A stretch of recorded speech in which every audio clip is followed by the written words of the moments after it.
Assalamualaikum warahmatullahi wabarakatuh. Salam sejahtera. Kembali lagi di mata pelajaran sejarah keminatan kelas 10. Oke, jadi pada kesempatan kali ini kita akan membahas mengenai cara berpikir diakronik dan sinkronik dalam sejarah. Yang pertama adalah diakronik.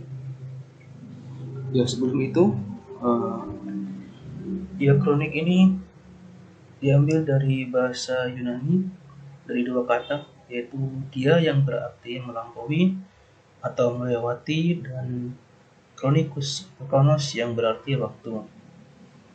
Jadi berpikir diakronik dalam sejarah artinya berpikir mengenai peristiwa sejarah secara menyeluruh dalam runtutan waktu yang panjang, tetapi terbatas dalam ruang. Jadi berpikir diakronis ini kalian juga harus mengetahui konsep kronologi dan periodisasi. Kronologi sendiri diartikan adalah ilmu yang mempelajari peristiwa-peristiwa sejarah sesuai dengan urutan waktu terjadinya dari awal hingga akhir. Nah, sebagai contoh ada di gambar ini. Ini adalah contoh kronologi dari peristiwa reformasi tahun 1998, di mana pada waktu itu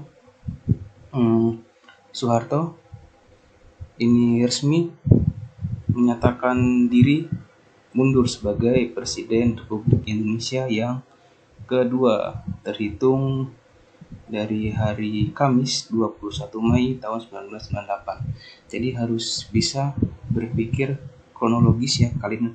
Jadi kalian harus bisa berpikir kronologis berurutan nih, dari awal nih. Dari sini kemudian dari tanggal 1 sampai 11 Maret, kemudian berurutan dan sampai dengan tanggal 21 Mei. Selain kronologis, ada juga periodisasi.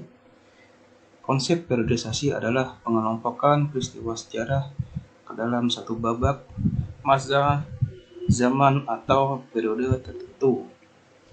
Di mana contohnya ada periodisasi atau pembabakan zaman bangsa Indonesia dimulai dari zaman prasejarah, kemudian zaman kerajaan-kerajaan Hindu yang dimulai dari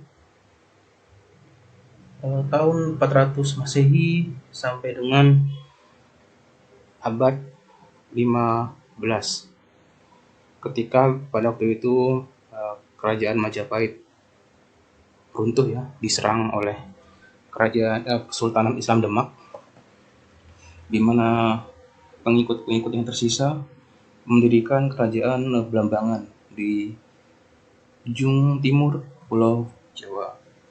Kemudian setelah masa kerajaan Hindu-Buddha ini selesai, berganti menjadi masa kerajaan Islam, di mana banyak berdiri kesultanan-kesultanan Islam. Dari yang pertama yaitu Samudra Pasai, kemudian ada Kesultanan Mataram Islam, kemudian di Jawa itu yang pertama ada Demak, kemudian Pajang, kemudian Mataram Islam. Kemudian Mataram Islam ini terpecah menjadi dua melalui perjanjian Giyanti tahun 1755, di mana terbagi menjadi Kesultanan Surakarta dan Kesultanan Yogyakarta. Setelah Kesultanan Islam ini tenggelam ya atau meredup, digantikan oleh masa kolonialisme Barat,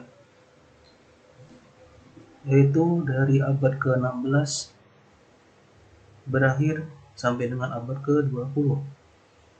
Setelah itu kita juga pernah mengalami masa kekaisaran Jepang dari tahun 1945 Maaf, 1942 sampai dengan 1945.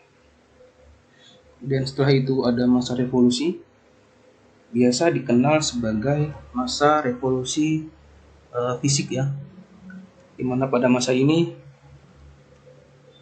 kita berperang kembali melawan Belanda pada waktu itu yang ingin mencoba menguasai Indonesia lagi, karena kita sudah menjadi bangsa yang merdeka pada tanggal 17 Agustus 1945. Kemudian Belanda datang lagi dan ingin menguasai lagi, terjadilah kontak fisik. Kemudian akhirnya pada tahun 1949, tepatnya pada tanggal 27 Desember 1949, melalui konferensi meja bundar, akhirnya bangsa Indonesia diakui oleh Belanda. Dan dari sini kemudian muncul masa Orde Lama, yaitu presidennya adalah Presiden Soekarno ya, sampai dengan tahun 1967, di mana pada waktu itu presidennya berganti menjadi Soeharto. Presiden Soeharto melalui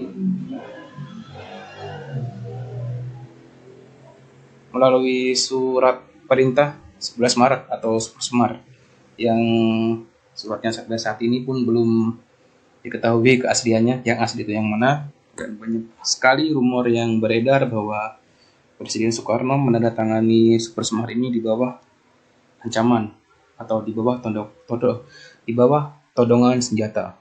Ya, intinya dipaksa lah gitu. Kemudian setelah Orde Lama runtuh, muncullah Orde Baru dari tahun 1966 atau 1967 ya, sampai dengan 1998. Dimulailah masa ya kira-kira 30 tahunan ya, sekitar segitu 30 tahunan, di mana kita pada waktu itu diperintah oleh Presiden Soeharto dengan ya, meskipun demokrasi kita terbungkam ya, banyak sekali pelanggaran HAM, tapi ya walaupun begitu pembangunan juga cukup pesat pada masa Presiden Soeharto. Kemudian setelah masa Orde Baru ini runtuh, digantikan oleh masa berganti menjadi masa reformasi, dan sampai sekarang. Jadi itu ya contoh periodisasi, jadi dari masa prasejarah, terus masa Hindu-Buddha, kemudian masa Islam, masa kolonialisme Barat, kemudian masa pendudukan Jepang, masa revolusi, masa Orde Lama, masa Orde Baru, dan masa reformasi. Itu contoh berpikir sinkronik. Jadi menurut KBBI, sinkronik diartikan sebagai segala sesuatu yang bersangkutan tentang peristiwa yang terjadi pada suatu masa. Oke, jadi selain berpikir diakronik, ilmu sejarah juga memerlukan konsep berpikir sinkronik. Terus sebagai contoh, ketika kalian membahas mengenai demokrasi liberal atau demokrasi terpimpin, kalian jika konsep berpikirnya diakronik, maka akan membahas waktunya saja, yaitu rentang waktu antara 1959 sampai 1965. Ya, kira-kira hanya seperti itu. Namun, apabila kalian berpikir sinkronik, kalian juga akan membahas bagaimana kondisi politik pada saat itu, bagaimana kondisi ekonomi pada saat itu, bagaimana kondisi sosial masyarakat pada saat itu, dan lain sebagainya. Maka dari itu, selain konsep berpikir diakronik, sejarah juga memerlukan konsep berpikir sinkronik agar peristiwa sejarah lengkap. Jadi tidak hanya waktunya saja, namun juga secara keseluruhan. Karena sejarah itu tidak hanya tentang waktu, tapi juga tentang kehidupan manusia. Jadi menyeluruh perpaduan cara berpikir diakronik dan sinkronik. Jadi pada dasarnya sifat ilmu sejarah adalah diakronis, artinya pembahasannya memanjang dalam waktu, menyempit dalam ruang. Namun ketika sejarah bersentuhan dengan ilmu sosial seperti sosiologi atau ekonomi, menjadi ilmu yang bersifat sinkronis, seperti yang saya contohkan tadi, bahwa ketika kita membahas mengenai suatu peristiwa sejarah, tidak hanya membahas mengenai tanggal atau waktu terjadinya, melainkan mengenai ya keseluruhannya. Seperti contohnya ketika negara kita pada waktu itu menerapkan demokrasi terpimpin, rentang waktunya adalah 1959 sampai dengan 1965. Ya, apabila kalian hanya berpikir diakronik, hanya cukup sampai di situ. Kalian hanya akan menghafal tanggal, hanya akan menghafal bulan, serta menghafal tahun. Namun apabila kalian berpikir secara sinkronik, kalian juga akan mengetahui bagaimana keadaan ekonomi pada masa itu, bagaimana keadaan politik pada masa itu, di mana kita tahu pada periode ini terjadi beberapa percobaan pemberontakan. Yang terbesar adalah G30S yang ya diduga pelakunya adalah PKI, namun yang masih simpang siur sampai sekarang. Seperti itu. Jadi apabila ada yang ingin ditanyakan, silahkan. Dan untuk materi kali ini dicukupkan sampai di sini. Assalamualaikum warahmatullahi wabarakatuh.